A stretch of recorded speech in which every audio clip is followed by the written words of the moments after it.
you have to be sure of the number. You have to, analyze it as carefully as you can, and be confident that you don't have to show. You show the client the summary. I'm going to show you some of the rest of it. But what you have, this is about all I ever show a client or a prospective investor. And as I told you, some of my spreadsheet clients want to get this out of the deal. Why? Pardon me, not this part, but this part.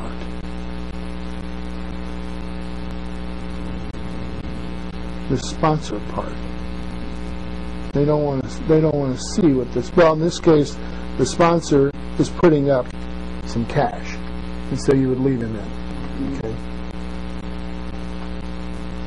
But this part is what they don't want to see.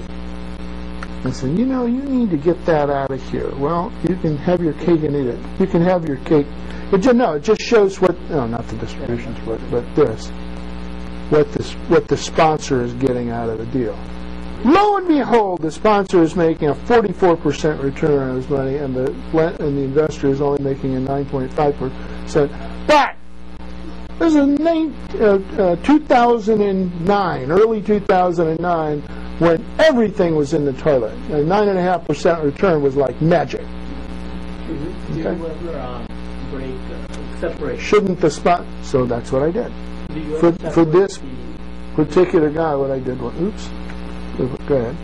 Yeah, do you ever separate the preferred return and the split on a different column to show what is correct? I have done that, yeah. Do you recommend that? One of my, the same outfit, the guys from Beverly Hills did it. So for them, all I did was I pulled it out like that. I can put it back.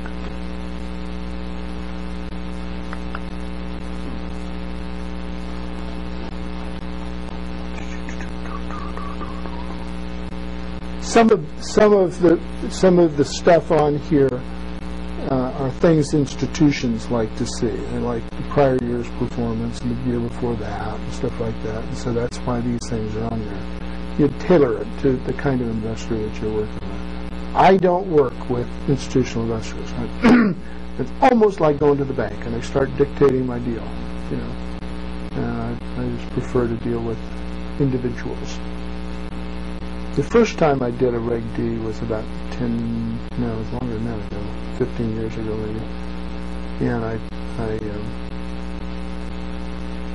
went to Randy Fields, who's a securities attorney here in town, and he was doing my documents, my operating statement, and where I'm going to show the investor and so forth, and the survey that every investor has to sign, and the disclosures. And so I was teaching up in Montana, and he faxes me, I think he faxed me the operating agreement, and the disclosures that he made, I thought, oh my, it was the first one I had done. And I looked at it and I said, nobody's going to sign this. I called him on the phone. It was 9 o'clock at night my time, so it was midnight his time.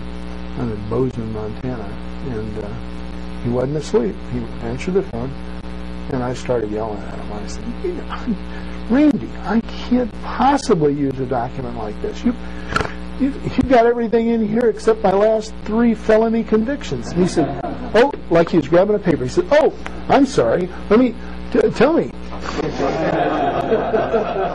No, I don't have any felony convictions. But I can't use this document. You say that I'm a broker, and so I might take some of the management fees, I might take some of the income, and I might do this, and I might do that. He says, you might. You should got to disclose that. I said, well, nobody will buy it. He says, yes.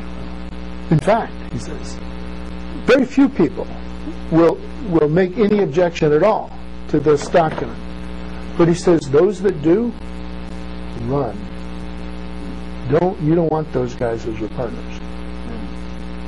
Those that don't because they've seen this before. Everybody's got a red herring, and it always says You are about to lose all of your money, you stupid idiot.